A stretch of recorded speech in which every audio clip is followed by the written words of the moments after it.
कहानी है सुखदेव प्रसाद द्वारा लिखित पौधों का आश्चर्य लोक, जो साहित्य भारती द्वारा प्रकाशित की गई है। बात इंग्लैंड की है।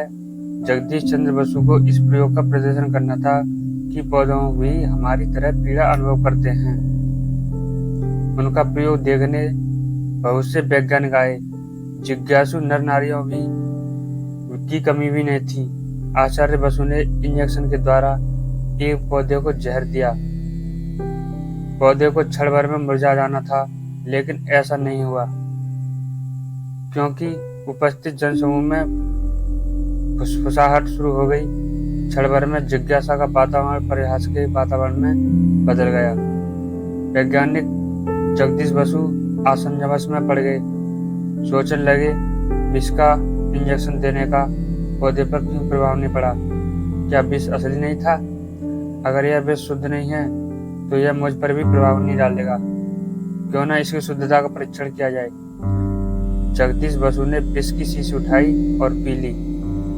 इसमें से लोग चिल्ला पड़े, यह आपने क्या कर डाला? चारों ओर हाय तौबा मच गई। पल भर में परिहास का वातावरण आशंका और भय के वातावरण में परिवर्तित हो गया। कुछ देर बाद भी जगदीश बसु का इसका कोई प्रभाव नहीं पड़ा।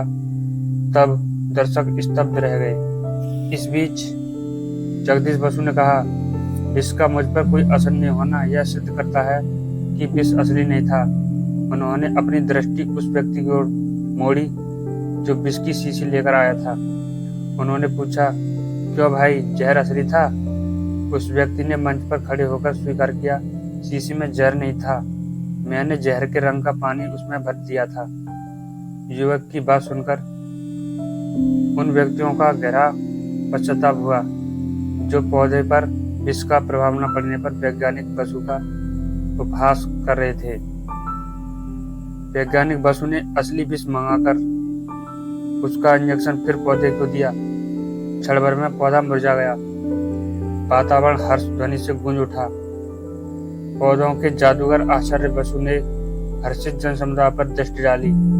उनकी आनंद विभोर मुद्रा यह बता रही थी कि उन्हें जनता की हर्ष ध्वनि में अपने प्रयोगों की सफलता का पुरस्कार मिल गया है। पौधों में जीवन का विश्लेषक होने का श्रेय आचार्य बसु को मिला। उन्होंने अपने वैज्ञानिक प्रयोगों के आधार पर यह सिद्ध किया कि पौधे भी हमारी तरह दुख दर्द का अनुभव करते हैं, सांस लेते हैं, भोजन करते हैं और ठीक हमारी तरह ही संवेदनशील भी होते हैं। बाहरी उत्तेजना भी प्रतिक्रिया भी वे व्यक्त करते हैं और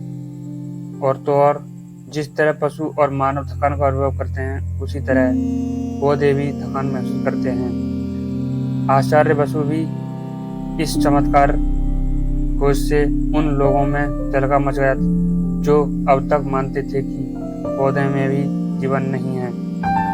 इस महान वैज्ञानिक ने पौधों पर क्लोरोफॉर्म का प्रयोग करके यह सिद्ध कर दिया कि पौधे भी क्लोरोफॉर्म देने से मनुष्य की भांति मूर्छित हो जाते हैं और उनका प्रभाव मिटते ही सचेत हो जाते हैं।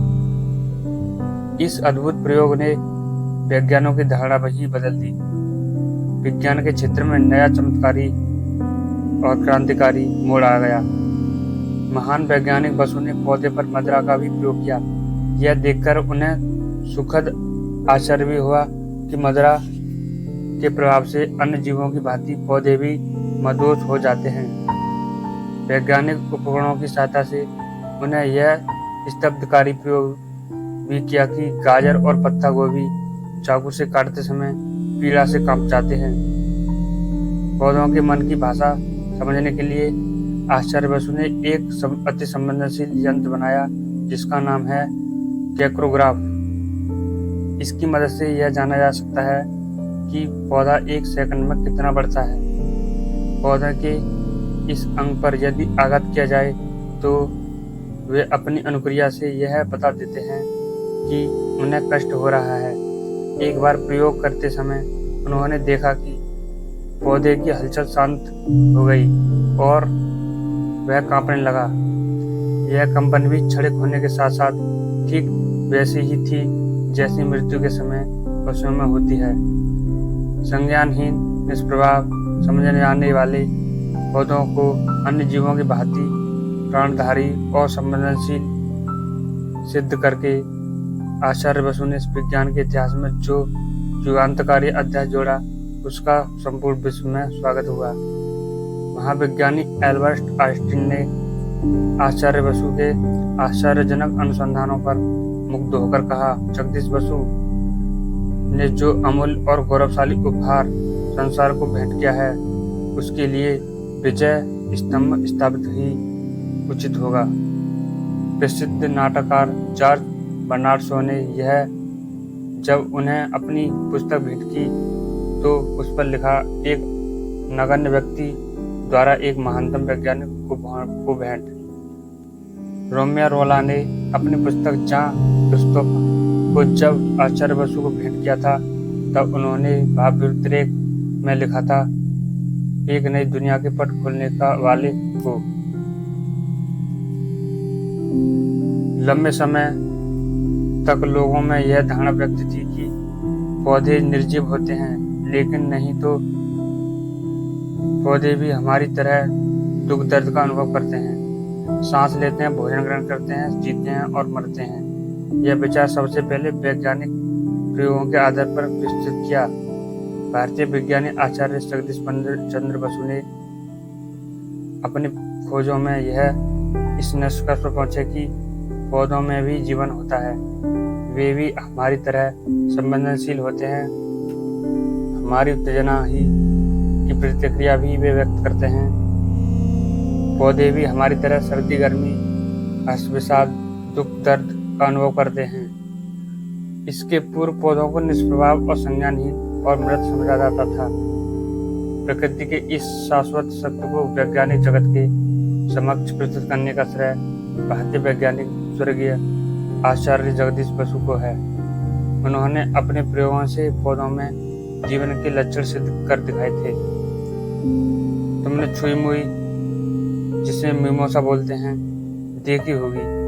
उसकी पत्तियां छूते ही मुड़ जाती हैं और थोड़ी देर बाद फिर खुल जाती हैं, लेकिन ऐसी तीव्र प्रतिक्रिया अन्य पौधों में नहीं दिखाई पड़ती। और भी पौधे प्रतिक्रिया व्यक्त करते हैं, लेकिन उन्हें नंगी आंखों से नहीं देखा जा सकता। आचार्य बसु ने पौधों की सजीवता को देखने मापने के लिए अत्यंत संवेदनशील यंत्र बनाया। उसका नाम था एक्रोग्राफ। इसकी मदद से पौधों की अनुक्रियाओं के ग्राफ तैयार किए जाते हैं और ज्ञात किया जाता है कि पौधों को आघात पहुंचाने जाने वाले पर वह क्या अनुभव करता है। आचार्य बसु ने पौधों पर तरह तरह के प्रयोग किए और उन्होंने पाया कि पौधे भी हमारी तरह थकते हैं, सांस लेते हैं, जीते हैं और मरते हैं। क्लोरोफॉर्म के प्रयोग से उनमें बेहोशी छा जाती है और मदिरा के प्रयोग से वे भी मदहोश हो जाते हैं, जैसे मनुष्य हो जाता है। बसु की पेड़ पौधों के प्रति दिलचस्पी बचपन से ही थी। बसु का जन्म 30 नवंबर 1858 को बंगाल के मेमनसिंह जिले के फरीदपुर नामक गांव में हुआ था। उनके पिता भगवान चंद्र बसु फरीदपुर के मजिस्ट्रेट थे। उन्होंने बसु का दाखिला किसी अंग्रेजी स्कूल में न कराकर गांव के ही स्कूल में कराया। बचपन में एक दिलचस्प आदमी का साथ बड़ा हितकारी सिद्ध हुआ। वह था उनका नौकर। पहले वह डाकू था। उनके पिता ने जब न्यायाधीश थे उसे जेल भेजा था। जेल के वापस आने पर उसे अपने यहाँ नौकर रख लिया था। बाद में उसका जीवन सुधर गया। वही नौकर बसु को स्कूल ले जाता है। वह अपने डाकू जीवन की रोमांचक साहसी कहानियां सुनाता है। इससे बसु साहसी बने। कलकत्ता के सेंट जेवियर कॉलेज में उन्होंने बीएससी किया। आगे ही पढ़ाई के इरादे से वह लंदन गए, लेकिन डॉक्टरी पढ़ना उनकी रास नहीं आई। अंत में कैम्ब्रिज विश्वविद्यालय के क्राइस्ट चर्च कॉलेज से उन्होंने बीएससी किया। 4 साल बाद स्वदेश लौट आए और कलकत्ता के प्रेसिडेंसी कॉलेज में भौतिकी के प्रधानाध्यापक नियुक्त हुए। उस समय कॉलेजों में अधिकांश अध्यापक अंग्रेज की ही हुआ करते थे।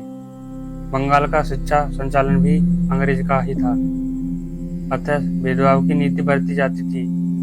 अंग्रेजों की तुलना में भारतीयों को कम वेतन दिया जाता था। बसु ने वेतन लेना अस्वीकार कर दिया। उन्होंने इस अन्याय का विरोध करते हुए कहा, मैं वेतन नहीं लूंगा तो पूरा वेतन नहीं लूंगा। पूरे 3 साल तक उन्होंने वेतन नहीं लिया। वेतन न लेने के कारण आर्थिक तंगी भी हो गई। कलकत्ता का मकान महंगा छोड़कर शहर से दूर एक सस्ता मकान लिया। कलकत्ता आने जाने के लिए नाव से हुगली पार करते और स्वयं नाव घेकर उससे पार करते। उनकी पत्नी नाव वापस ले आती। इन घोर कष्टों के बीच भी उन्होंने धैर्य न छोड़ा। अंत में विरोधियों ने घुटने टेके। अंग्रेजों के बराबर वेतन देना अधिकारियों ने स्वीकार कर लिया और नए वेतन क्रम से पूरे 3 साल का वेतन एक साथ उन्हें दे दिया। ऐसे सिद्धांतवादी थे आचार्य बसु। पहले उन्होंने बेतार के तार पर महत्वपूर्ण कार्य किया। उनके प्रयोगों की चर्चा सारी दुनिया में हुई। उन्होंने England, America, Japan, Germany, France आदि अनेक देशों की यात्रा की और अपने प्रयोगों का सफल प्रदर्शन भी किया। बाद में उनकी दिलचस्पी पेड़ पौधों में ही हो गई। इटली के वैज्ञानिक मार्कोनी ने बेतार पर अनुसंधान करके नाम कमाया। प्रोफेसर बसु को पौधों की सजीव दुनिया में खोज रहने की लगे और विज्ञान जगत के समक्ष वनस्पतियों का सजीव संसार ला उपस्थित कर दिया। बसु की इन खोजों के प्रकाश में आते ही दुनिया आश्चर्य से चौंक उठी। पाश्चात्य जगत के विद्वानों ने उनका भव्य स्वागत किया। उन्हें अपने प्रयोगों के प्रदर्शन के लिए दुनिया भर की प्रयोगशालाओं से निमंत्रण मिलता। प्रोफेसर बसु के प्रयोगों की धूम सारी दुनिया में मच गई थी। उन्होंने कई बार यूरोप की यात्रा की। रॉयल सोसाइटी ने उन्हें अपना फेलो FRS बनाया। रॉयल सोसाइटी की सदस्य आज भी दुर्लभ सम्मान है। ब्रिटिश सरकार ने उन्हें सर का खिताब दिया। ये प्रयोगशाला की स्थापना की उनका हार्दिक इच्छा थी। यह साध पूरी भी हुई।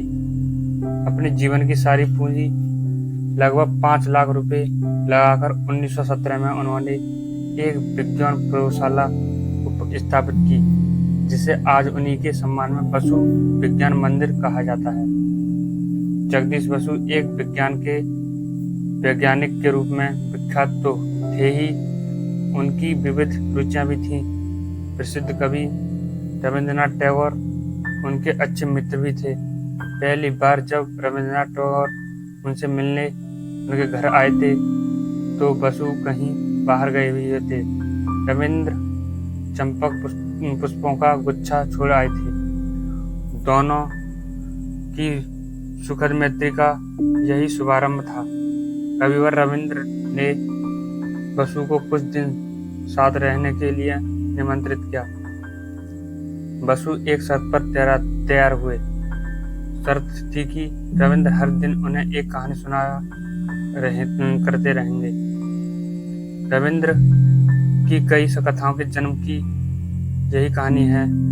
रविंद्रनाथ टैगोर की प्रसिद्ध कहानी काबुलीवाला, जिस पर फिल्म भी बन चुकी है, तभी लिखी गई थी जब बसु रविंद्र के साथ रह रहे थे। तो दोस्तों, हमने एक पार्ट सुना दिया है, तो अगले के लिए बने रहिए। तो आज के लिए इतना ही। Thank you.